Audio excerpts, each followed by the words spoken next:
En resumen, ¿qué es lo que establece el análisis de Fourier?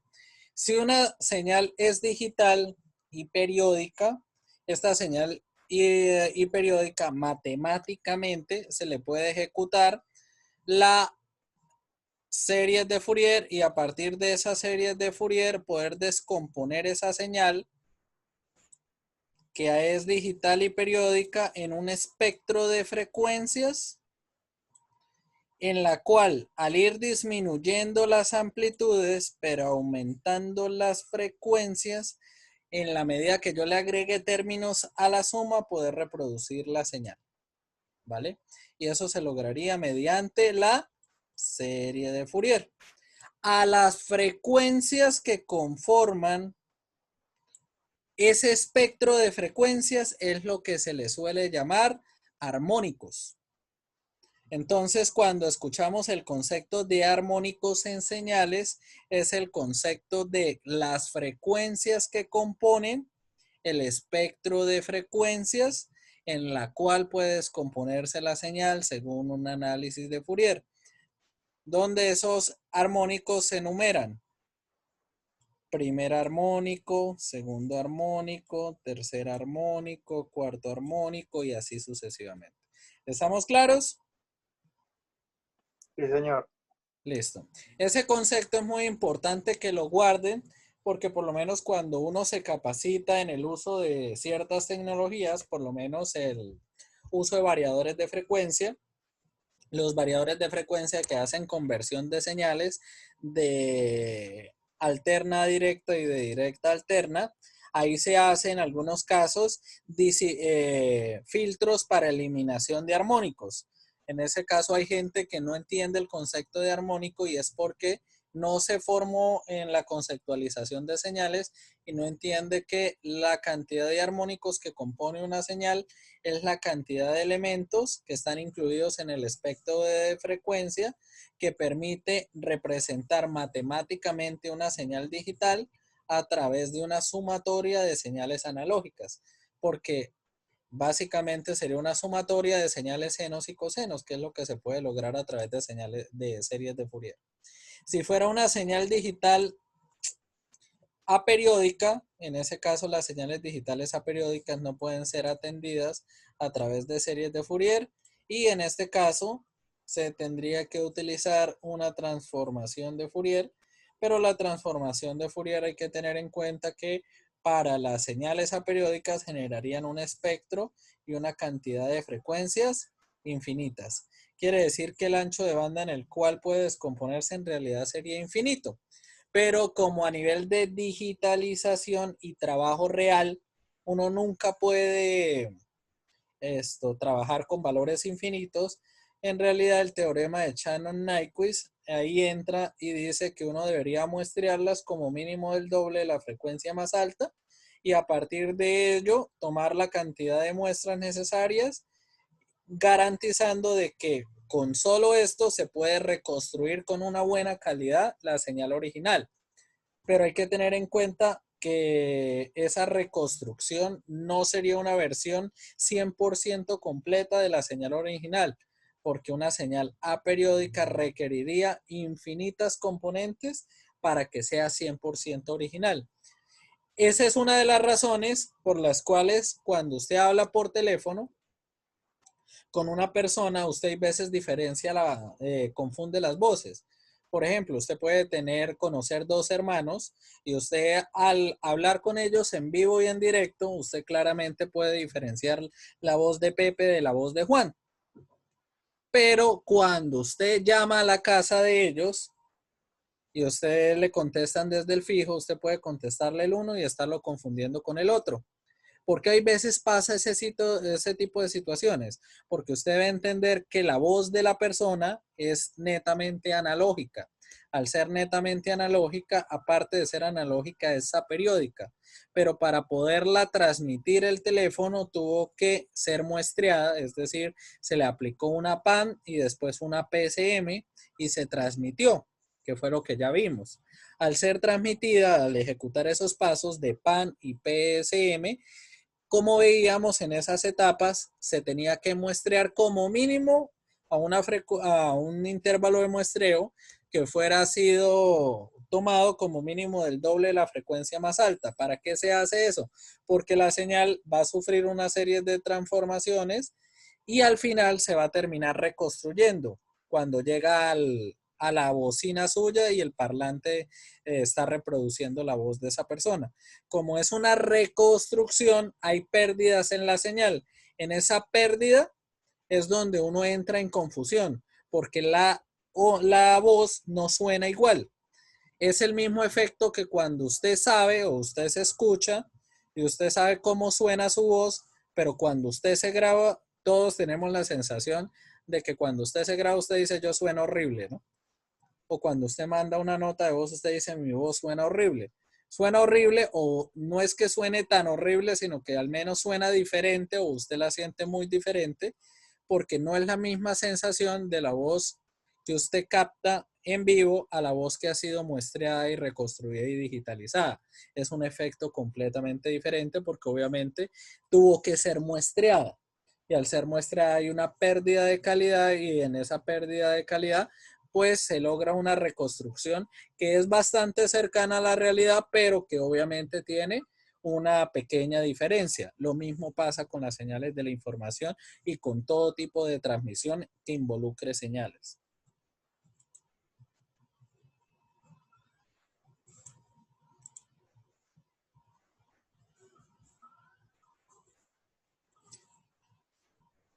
Quiere decir que yo puedo digitalizar y trabajar con señales multinivel, ¿no? Ya habíamos hablado de esto, entonces por lo menos teníamos este código de ejemplo la vez pasada, en el cual se había creado una codificación de 4 niveles para enviar bits.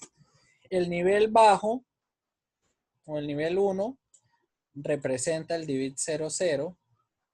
El nivel 3 representa el bit 11. El nivel 2 representa el bit 01. Y el nivel 4, el bit 10. Si yo quisiera transmitir una palabra, yo tendría que descomponerla de a dos en dos para saber cómo transmitirla. En este caso, supongamos que estaba transmitiendo toda esta cadena de dígitos 0011011001. Obviamente se dividieron en bits y a partir de la división de bits se sacó la codificación y la forma de la señal digitalizada. Si yo le dijera calcule la tasa de bit y el intervalo de bit a usted se lo tendrían que dar o usted lo calcula dependiendo del tipo de codificación. Como en este caso, el ejemplo está marcando que la transmisión se ejecutó en un segundo. Usted sabe que se transmitieron 2, 4, 6, 8, 10.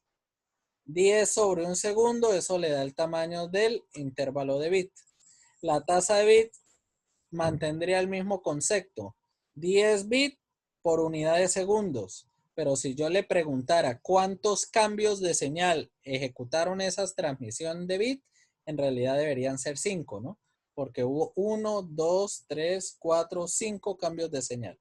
¿Listo? ¿Estamos claros? Sí, señor. Bueno, a este ejemplo, si una señal digital tiene 8 niveles, calcule cuántos bits por nivel son necesarios. La respuesta es 3. ¿Por qué?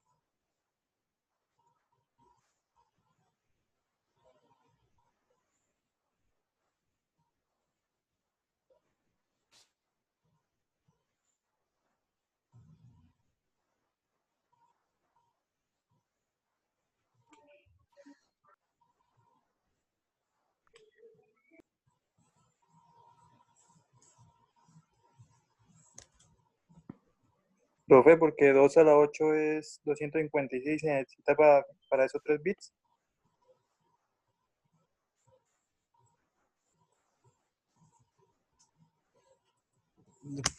Perdón, espera que estaba mirando un mensaje.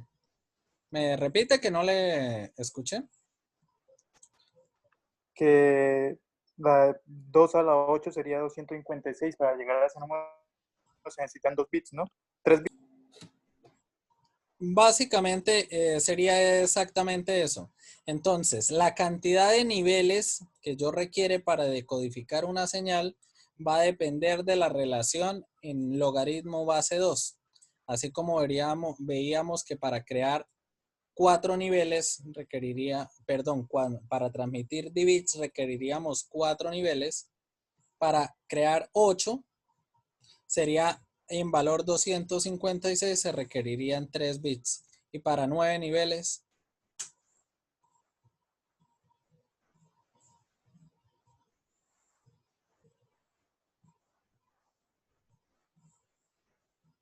¿cuánto daría para 9 niveles? 3.16. No, porque no se pueden valores enteros. Entonces 4. Exactamente.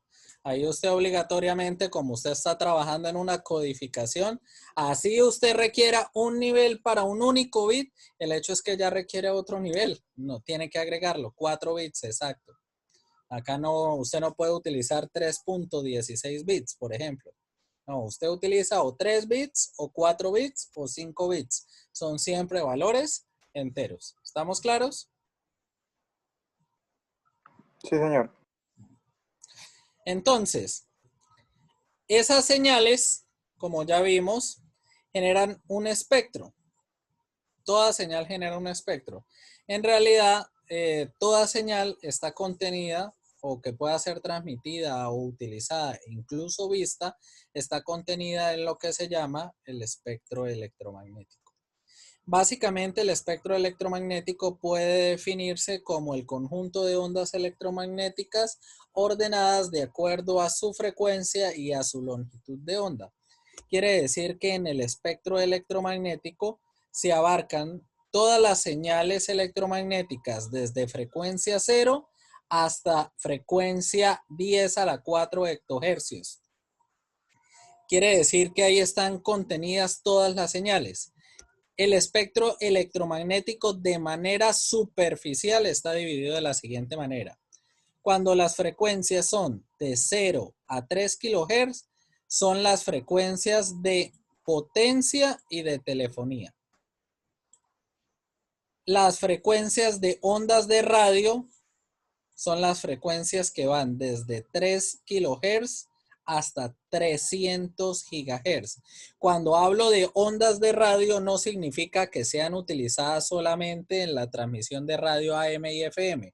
Cuando se habla de ondas de radio, son ondas radiadas. Quiere decir que aquí entra la televisión, entra la radio, entran las transmisiones militares, satelitales, todo porque son ondas radiadas.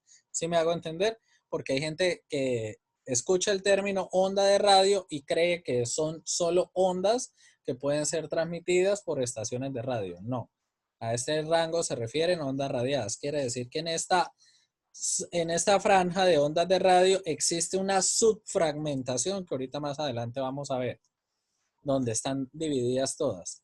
Los rayos infrarrojos operan desde 300 GHz a 384 terahertz, que es donde empieza la gama del espectro de la luz visible.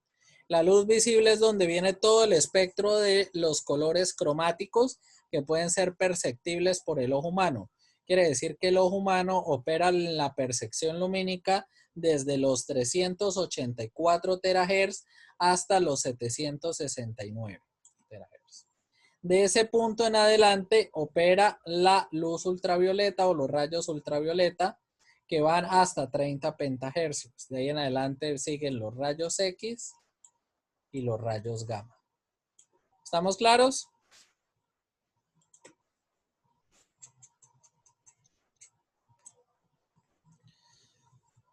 Sí, profe. Listo. Todas las ondas de radio, todas las ondas electromagnéticas técnicamente pueden ser usadas para telecomunicaciones. Nosotros estamos acostumbrados a que hasta el momento, de manera comercial, el uso de las comunicaciones va acá. En una época, la telefonía celular usó la transmisión de datos de manera de infrarrojo. Pero si usted hiciera la conversión de velocidades perdón, de longitudes de onda en este tipo de frecuencias, en terahercios, usted se daría que las longitudes de onda en terahercios dan en milímetros. Esa era la razón, no sé si alguno se acuerda, yo sí me acuerdo porque yo sí lo viví, que cuando los celulares tenían transmisión por infrarrojo, se requería colocar un celular a 2 o 3 centímetros del otro, muy cercanos, para que pudiera transmitir un archivo del uno al otro. No sé si ustedes vivieron esa época. Sí, señor. Bueno, eso se debía precisamente a que la transmisión infrarroja, por las frecuencias en las que opera la longitud de onda, generalmente es en milímetros o en centímetros, muy pequeñita. Al ser muy pequeñita requiere una distancia muy pequeña para que se mantenga la calidad de la transmisión. Entonces, por lo tanto, si bien es viable, esto no es tan útil a nivel electrónico, aunque hoy en día esas teorías se están retomando porque por lo menos la luz se pretende usar como medio de transmisión para una telefonía que está en un modo de transmisión de internet que se llama Li-Fi, que utiliza las ondas lumínicas para transmitir el internet. Quiere decir que el espectro de electromagnético, el que se usa para transmisión, se va a expandir todavía más y va a empezar a usar también componentes del espectro que antes no se usaban, entre ellos la parte que es lumínica, que se acostumbra que sea para la parte de la transmisión, no, de las ondas de luz. Entonces, ¿qué regiones del espectro se utilizan en telecomunicaciones? Como ya vimos, después de esta explicación, no todas las regiones y no todos los medios se usan para conducir transmisiones de señal. En telefonía, como las frecuencias que se usan son para las transmisiones de bandas de voz, generalmente se usan transmisiones por corrientes eléctricas y los modos o enlaces de transmisión que se usan son pares trenzados o cables coaxiales. Las ondas de radio, como se usan o lo que se busca es transmisiones a largas distancias a través del aire, entonces se usan mecanismos de transmisión y recepción inalámbricos que son las llamadas antenas. Y los rayos infrarrojos serían el tercer, ondas electromagnéticas que utilizan las ondas de luz para poder transmitir. En este caso, como modo de enlace, dado la dificultad que tiene la longitud de onda de la transmisión infrarroja de manera inalámbrica, a nivel de telecomunicaciones, para mantener un canal de conexión a alta velocidad, es lo que nosotros conocemos como fibra óptica. Quiere decir que la fibra óptica es la forma de corregir el hecho de que las señales o las frecuencias en las que operan los rayos infrarrojos operen en longitudes de onda muy pequeñas. Entonces, para sustituir la dificultad que tenían en la transmisión inalámbrica, se usa una forma de enlace que la puede utilizar. En este caso, esa forma de enlace es la fibra óptica, donde ya sabemos que la fibra óptica pues potencializa por la velocidad que se puede lograr, muy cercanas a la velocidad de la luz, transmisiones muy exitosas, que es lo que están haciendo la mayoría de operadores hoy en día de transmisión de internet, tratar de sustituir su plataforma de telecomunicaciones que da soporte a la transmisión de internet por redes de fibra óptica para poder vender anchos de banda muchísimo más grandes.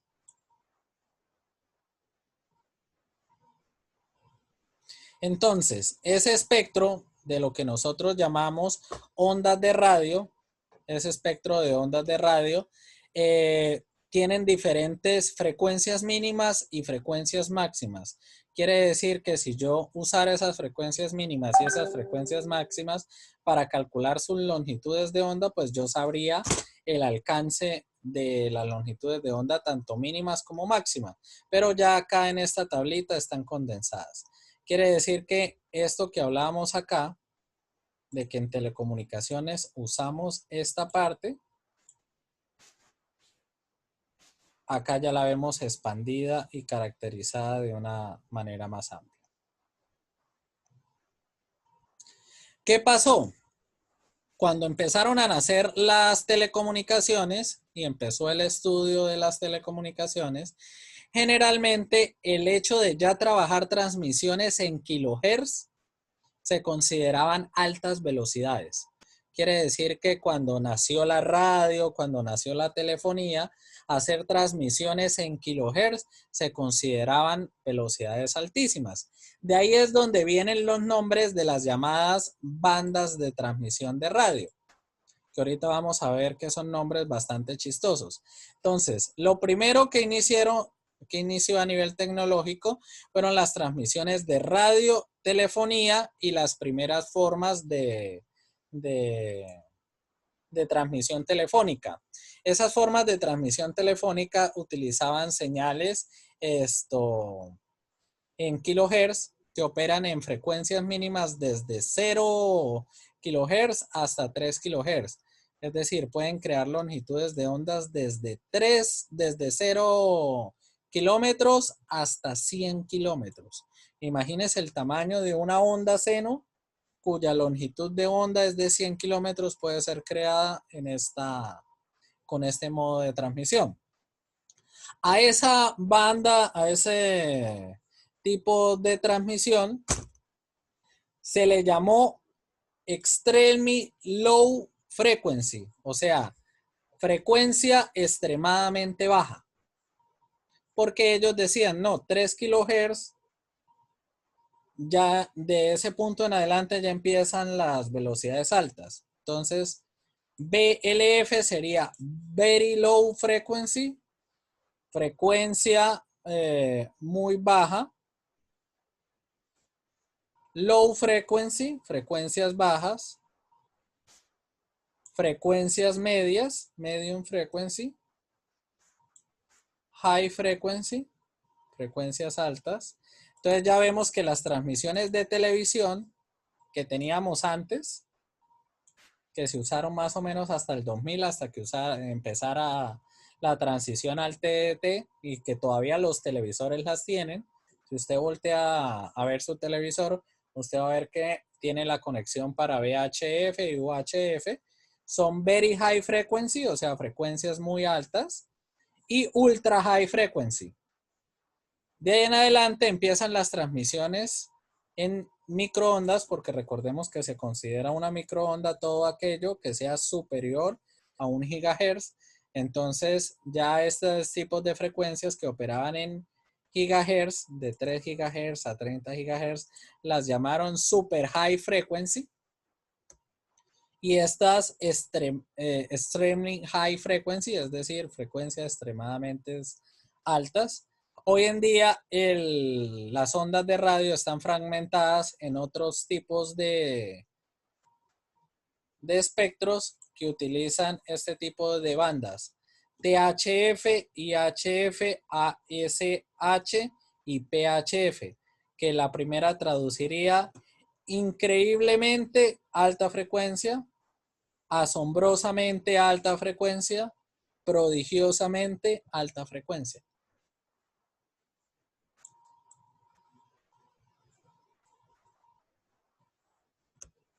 Donde vemos que en la medida que aumenta la frecuencia, disminuye las longitudes de onda. Entonces, por lo menos las transmisiones convencionales de televisión tienen longitudes de onda que van desde los 10 metros hasta 1 metro o desde 1 metro hasta 10 centímetros. Por eso, las distancias, ustedes han visto las antenas aéreas, las distancias que se colocaban en las antenas aéreas entre palito y palito son de alrededor de 10 centímetros. De esos, precisamente por eso, porque esas son las longitudes de onda que ellos tienen que captar. Por eso es que una señal que se transmite en señales AM, la torre de transmisión depende del tipo de frecuencia que se vaya a transmitir. Quiere decir que, por ejemplo, una estación AM, que obviamente va a tener que la necesidad de crear una longitud de onda más grande, requiere una torre o una antena de transmisión mucho más alta que una estación FM que requiere crear una longitud de onda mucho más baja.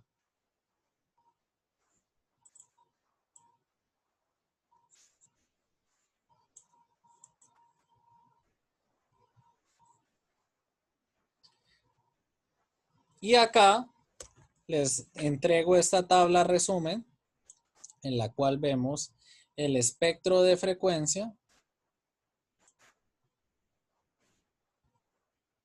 descompuesto en sus bandas, descompuesto en las frecuencias mínimas, las frecuencias máximas, las longitudes de onda mínimas, las longitudes de ondas máximas, los medios de propagación que se usa, bien sea enlace por par trenzado, y en los tipos de frecuencia y de ondas, de bandas que se pueden usar, los otros tipos de enlace como cable coaxial, guía de onda, fibra óptica, y las que tienen componente o se pueden transmitir de manera inalámbrica, cómo se tendrían que hacer. Por lo menos very high frequency, low frequency, que son frecuencias de señales AM y FM, se transmiten entre superficie y troposfera.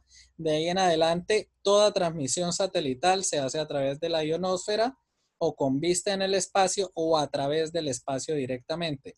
Quiere decir que por lo menos las transmisiones en gigahertz, lo que hacen las estaciones de televisión, requieren satélite. Acá vemos las aplicaciones. Profe, una pregunta. Dime. Entonces, por ejemplo, en el caso de que cuando vendían el internet satelital, Eso es falso realmente, porque sea como sea, una cosa es que la transmisión del internet sea satelital, pero está siendo satelital es para lo que está haciendo el proveedor, pero de todas formas usted requiere un receptor que opere en un fragmento de onda que sea casi que comercial. Quiere decir que usted va a disfrutar de un ancho de banda más alto que el comercial, mucho más alto que el comercial, pero tampoco es que sea cercano a la frecuencia original que está pasando en el espacio. ¿Por qué? Porque su computador, su equipo electrónico no tiene la capacidad de operar en esas frecuencias. Sí, eso es. Sí hay la transmisión inalámbrica, pero sí hay un bajonazo de la frecuencia en el mecanismo de recepción, porque no se podría operar en las frecuencias originales en las que están siendo transmitidas a nivel espacial. Sí hay un salto. Ahí ahí el problema era la tecnología, como recibía la señal. no, pero sí se puede hacer. Si hay si hay No, sí, yo ciertos. tuve uno de esos. Pues, dependiendo del lugar también variaba mucho cómo le llegaron al internet, pero por lo Sí, general era malo. sí se puede hacer, pero por el tipo de longitud de onda es complicado esa parte, entonces no es tan viable. Por el momento están estudiando es usar otras formas de transmisión y potenciar, o sea, hasta el momento, hasta que no se corrija la parte del uso del enlace a frecuencias, a longitudes de onda muy bajas, porque por lo menos las longitudes de rayos infrarrojos, de luz visible, y de altas velocidades de frecuencia son en centímetros, 100 milímetros, incluso nanómetros, vamos a seguir apuntando a que el enlace más óptimo por el momento físico es la fibra óptica. Sí, hasta el momento, pero sí está en estudio y en prueba ya muchas tecnologías que hacen adaptación de eso porque aprovechando de que la luz tiene comportamiento tanto de onda como partícula, entonces se pueden crear unas codificaciones muy interesantes en las cuales esto se puede hacer transmisión de internet. Pero la disyuntiva del asunto está en que la mayoría de tecnología que está comercializada en este momento, estoy hablando de televisores que ahora son Smart TV, todos requieren conexión a Internet. Los computadores, los celulares, no están adaptados a ese cambio de tecnología. Quiere decir que a todos nos tocaría comprar como una especie de adaptador para podernos conectar a ese modo de transmisión. Entonces, por eso es que todavía como que no está muy factible comercializarlo, no, la idea todavía está ahí en estudio. Pero la lógica... Es que sería un salto muy agresivo para la época y el costo sería muy... Sí, pero la lógica ya está y técnicamente es factible. Listo, muchachos, al igual que en la clase pasada, les hago un pequeño quiz y después de la clase hacemos tema. ¿Listo? Listo, profe. Bueno, chicos, buen fin de semana.